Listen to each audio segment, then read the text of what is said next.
This error usually means there is a blockage.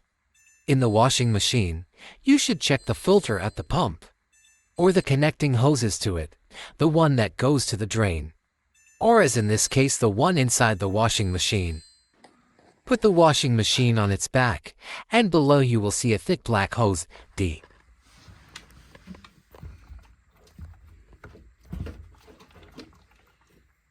Loosen the clamps and check for clogging.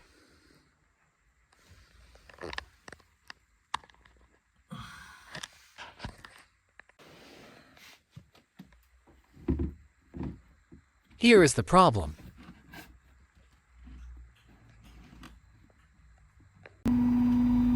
All done, now working fine.